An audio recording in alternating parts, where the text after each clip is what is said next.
Muy buenas tardes.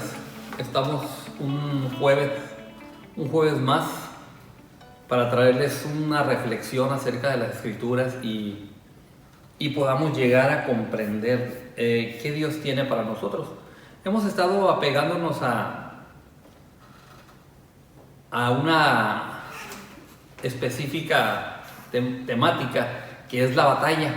Este es un tiempo de batalla y ahorita necesitamos estar muy cuidadosos porque, como dijo Nehemías, las cosas no andan bien. Nehemías 1:3 dijo, las cosas no andan bien. Esta tarde yo quiero hablarles acerca de los fereceos. Es muy curiosa la palabra fereceo, significa aldeano o habitante de tierras abiertas, habitante de tierras sin muros. También significa pereza, baja autoestima, mente libre, mente abierta. No se le hace conocido. Dios, Buda es lo mismo. No hay límites, no hay restricciones. Obviamente sabemos que Dios está en todas partes, pero estas personas lo toman como lo que hoy llamaríamos panteísmo. Todo es Dios.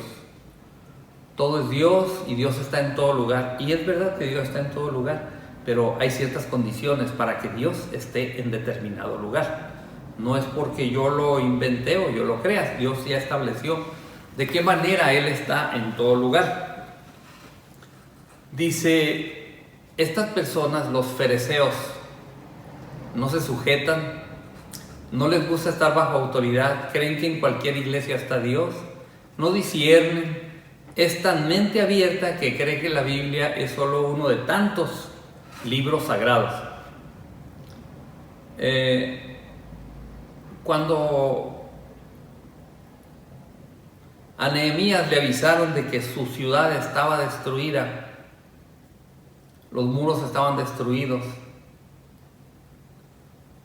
le dijeron que la tierra estaba en desolación, desgracia, y estas características son características de gentes viviendo bajo un sistema fereceo. Fereceo significa yo puedo hacer lo que me da la gana, yo tengo un criterio muy amplio. Por estos días, particularmente por estos días, yo creo que ya por ahí anda un espíritu fereceo, si no es que varios, ¿no? Recordemos algo muy simbólico. En Cantar de Cantares 4:12 está escrito que la iglesia es la viña del Señor, que Él sembró, la cercó y le puso un vallado. No podemos, si nos llamamos iglesia, no podemos llamarnos mente abierta. Tenemos que apegarnos al modelo que Dios ya estableció previamente. El fereceo representa en cierta manera al religioso. Los fereceos, acordémonos que habitaban al oeste del monte de Canaán. Y les gustaban los montes altos porque decían que ahí les escuchaba Dios. Si tu fe es determinada por la cultura, si tú eres de los que se consideran libre pensador, déjame decirte, ya en el siglo I, cuando se escribió Colosenses 2:23, dice que tales cosas tenían a la verdad cierta apariencia de sabiduría en la religión humana, en la humillación en sí mismo y en el trato severo del cuerpo, ascético, pero carecen de valor alguno contra los apetitos de la carne. Debes de ser abierto a que no solo tú tienes la verdad. Esa es una frase muy típica. Ustedes creen que tienen la verdad, ¿no? Y sabemos eso. Nosotros no tenemos la verdad, pero la verdad sí es Jesucristo. Y estas personas dicen, no solo Él. Eso es mente abierta. Olvidando y pasando por alto que Juan 8:32 dice enfáticamente que conocer la verdad nos hace libres. No conocer todas las doctrinas, no conocer todas las religiones, no conocer todo tipo de dioses, conocer la verdad. Y la verdad se llama Jesucristo. Jesucristo dijo, yo soy el camino, yo soy la verdad y yo soy la vida. Dicen una leyenda vieja por ahí que cuando Buda estaba muriendo, uno de sus discípulos se le acercó y le preguntó: Maestro, ¿cuál es el camino? Y él le contestó: síganlo buscando. Qué triste, él nunca lo encontró y tenía discípulos que dejó deambulando por esta vida. Este espíritu del fereceo también representa las falsas doctrinas. Por ejemplo, dice: está bien buscar de Dios, pero no es para tanto. Está bien confiar en Dios, pero no en Jesús. No mira al Espíritu Santo como una persona, sino como una fuerza. Buscan este tipo de sistema de vida, busca robar la adoración al Dios único, al Santísimo, y se opone a Dios. Entonces, si yo no estoy adorando a Dios, estoy adorando al enemigo de Dios, me opongo a Dios. Este espíritu religioso tiene algo muy característico: sabe que vas a ser usado poderosamente y quiere destruir ese llamado, o por lo menos retrasarlo. En el libro de Apocalipsis miramos en el capítulo 12, versículo 4, dice: y su cola arrastraba la tercera parte de las estrellas del cielo y las arrojó sobre la tierra, y el dragón se paró frente a la mujer que estaba a punto de dar a luz. Está refiriéndose a la profecía de cuando iba a nacer Jesús, a fin de devorar a su hijo tan pronto como naciese. Este espíritu de fereceos está dispuesto a querer destruir lo que Dios quiere hacer en tu vida. Primera de Corintios 2:14 dice: pero el hombre natural no percibe, es decir, el fereceo tiene una mente natural, no discierne las cosas del espíritu, todo le suena ridículo y no puede entenderlo, por solo los espirituales lo pueden entender. ¿Sí? No les gusta permanecer en un rebaño, se sienten almas libres, hablan mal de la autoridad espiritual, los calumnian, porque la desconocen, no les gusta la cobertura, ni la buscan, sienten que no la necesitan. Dicen: Dios me hizo libre, yo puedo ir a donde yo quiera. He tenido no voy a decir la fortuna, he tenido la mala suerte de encontrar a esta pobre gente, y de verdad que son personas que están totalmente desviadas. Una ocasión uno de ellos me decía: mira, aquí en el campo, en la naturaleza, yo le hablo a Dios, y hacía la voz como si fuera un hombre ranchero. No era un hombre ranchero, pero él hacía la voz de una manera como queriendo compadecer a Dios. Dios no obra por esa manera. Dice ahora, 1 Corintios 8, 9, 12, es bien interesante. Estas personas van a buscar desviarte de tu fe.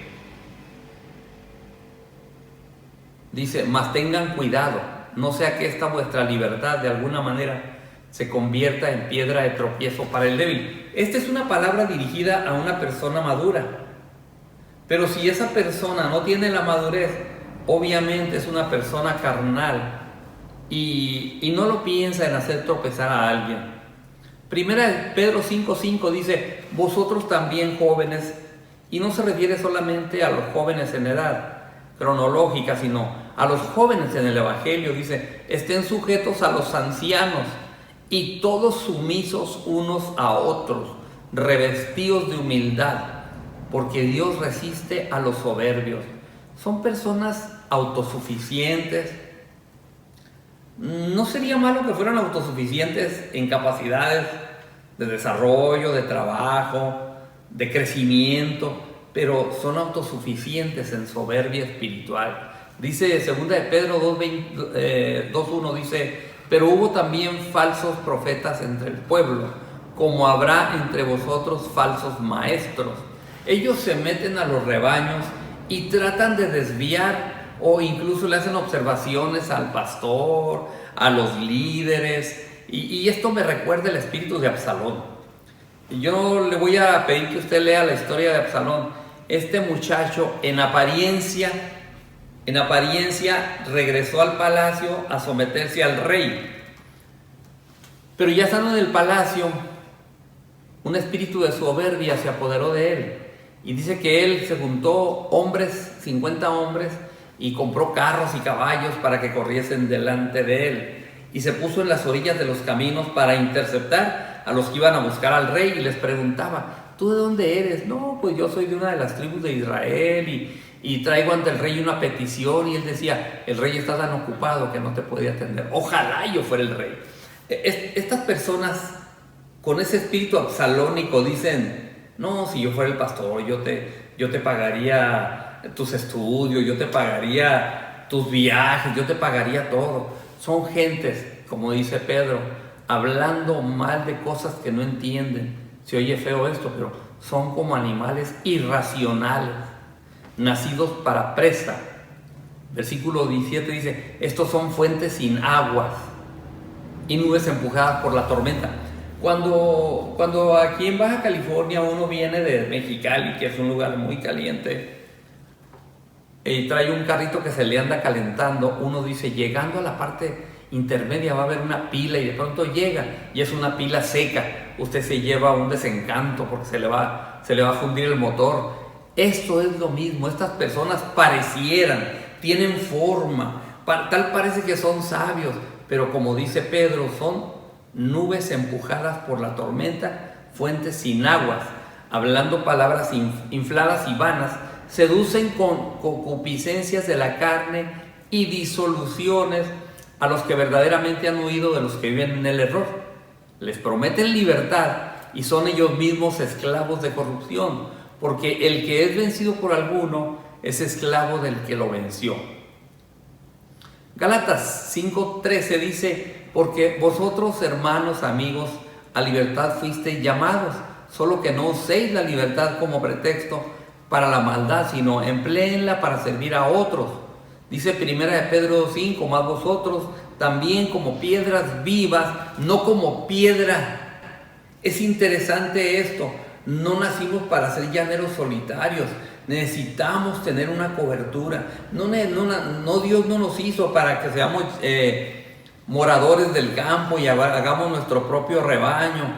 No dudo que haya gente que tenga un llamado, pero tiene que ser entrenado, tiene que tener un centro de adiestramiento. Imagínese un ejército en el que la gente dice: no, pues yo voy a formar mi propio ejército, y se hace un desbarajuste de esto. En lo espiritual es lo mismo.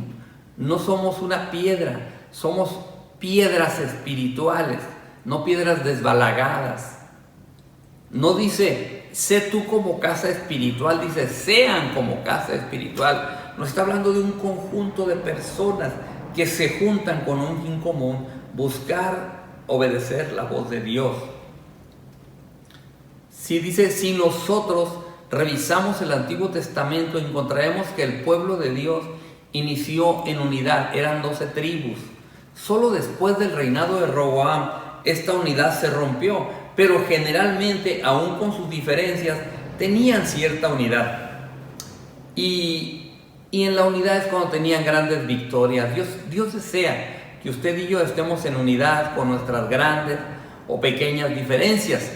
Si usted es de la iglesia bautista, de la iglesia pentecostés, de la iglesia puritana, de cualquier movimiento donde Jesús sea el camino, no hay ningún problema. Problema hay cuando yo quiero cambiar doctrinas de las que ya están bien definidas cómo se manejan. Como el espíritu de Absalón, muchas personas se hacen de caballos y quieren abandonar su iglesia madre. Estos siempre andan. Absalón se paraba en las orillas de los caminos. Esta gente que se levanta con ese espíritu de rebeldía no andan en el camino, andan a un lado del camino y interceptan a las personas para inyectar veneno. Absalón decía: mira, tus palabras son buenas, mas no tienes quien te oiga delante del rey. Estas gentes con ese espíritu fariseico hablan, como decía Pedro, de manera inflada, de temas que no alcanzan a entender porque solo los conocen en manera superficial. Por ejemplo, hablan de los diezmos, hablan del sometimiento, hablan de la unidad, hablan de los pastores, Yo no he conocido ningún pastor que diga, yo me voy a hacer pastor y yo voy a sufrir lo que sea. Conozco muchos pastores que han hecho eso y han fracasado muy pronto. Pero hombres con llamamiento son hombres que no la viven cómoda. No creo, de verdad no creo que haya alguien con un centímetro de corteza cerebral que diga, voy a ser pastor sabiendo, con conocimiento de causa, lo que va a enfrentar. Yo creo que los que realmente son llamados y tienen conocimiento, saben a qué va, no cualquiera. Y ellos dicen argumentos como esto: yo solo le pertenezco a Cristo, yo soy libre, Jesús me hizo libre, yo quisiera que todos los pastores me escucharan, yo quisiera decirle a tu pastor. Ellos tienen 1000 argumentos inflados.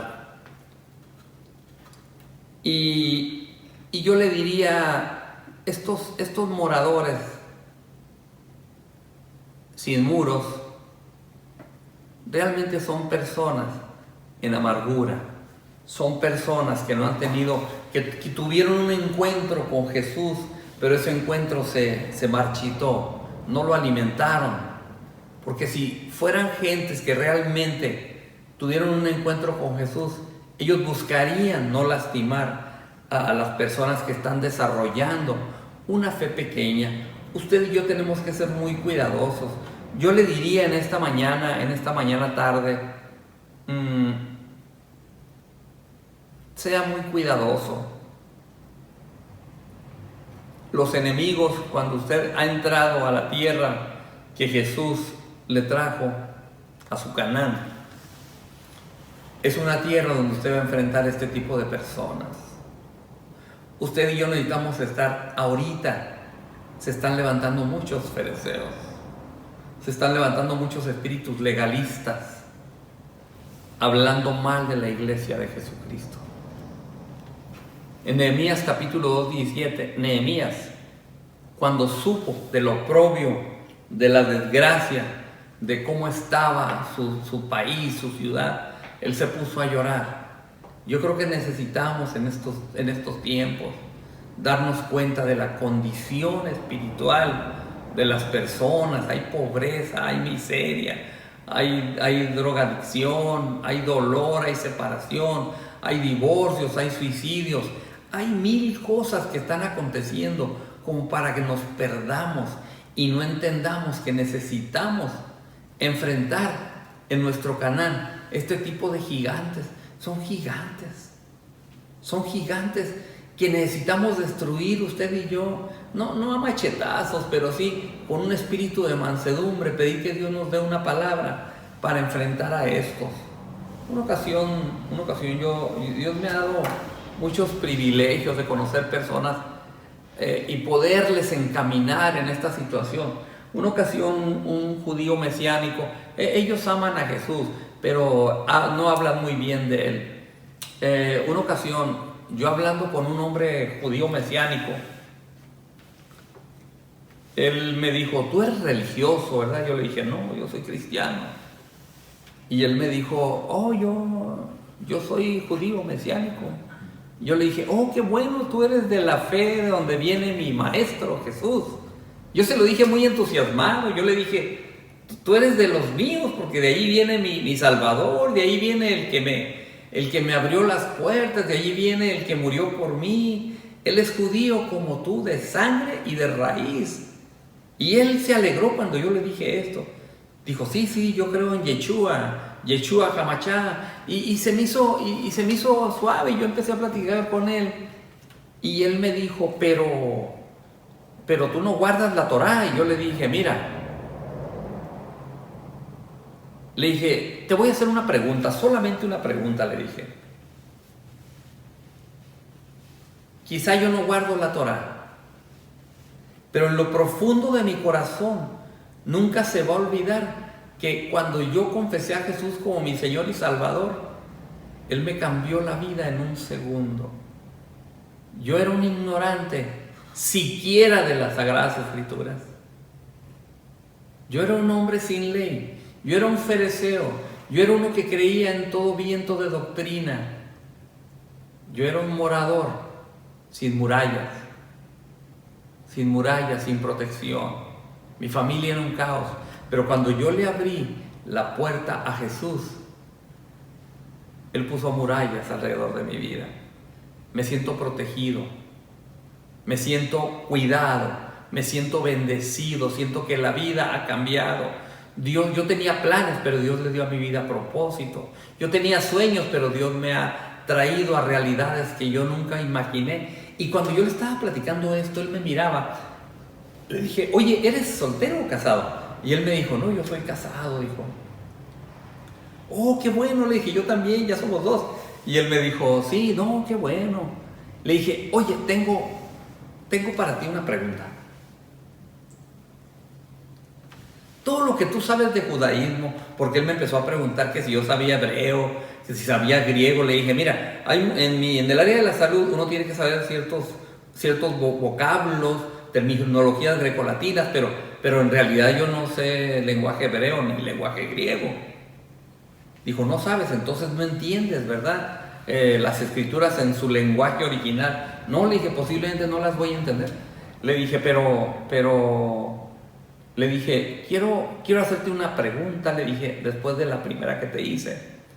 Hay un hombre que se llama Pablo, también judío, le dije. Y ese hombre era judío de judíos, hablaba varias lenguas, era un tipo muy erudito. Y él me dijo, no, Pablo era una mente especial. Y yo le dije, ese Pablo dijo que si alguien me habla de un evangelio diferente a este, sea anatema. Yo creo en ese Jesús que viene de donde tú crees, le dije. Yo creo en ese Pablo que honró a Jesús y que se atrevió a decir con toda su erudición, dijo, todo lo tengo por basura. Le dije, ahí te va la pregunta ya, le dije. Todo lo que tú sabes de hebreo, de griego, de arameo, de Torá, ¿te ha servido para vivir a gusto con tu mujer? Y él me dijo, no lo he logrado. Y yo le dije, yo ya lo logré. Y él se me quedó mirando y le dije, se supone que tu fe debes activarla en campos de realidad, ¿no? Sí, dijo, no lo he logrado desafortunadamente. Le dije, oye, te hago una proposición. ¿No te gustaría entregarle tu corazón a Jesús? Y él me contestó unas palabras que nunca se me van a olvidar. Me dijo, mira, si bien no me hace, mal tampoco, lo quiero recibir. Mire, amado amigo, mujer, joven que me escucha, hay muchas murallas destruidas en la vida familiar, aquí en Tecate, en todo nuestro México, en todo el mundo. Hay muchas murallas derrumbadas, puertas caídas, esperanzas destruidas. Quiero leerte Nehemías 2:17. Y yo quisiera cerrar con la exclamación de Nehemías que dice, reconstruyamos la muralla de nuestra tierra y pongamos fin a esta desgracia. Yo quisiera que hagas tuya este clamor que hizo Nehemías, y deseo que este jueves sea un excelente jueves para ti. Disfruta tu vida, pero no te desligues del único que puede hacerte a reparar tus murallas. Buena tarde.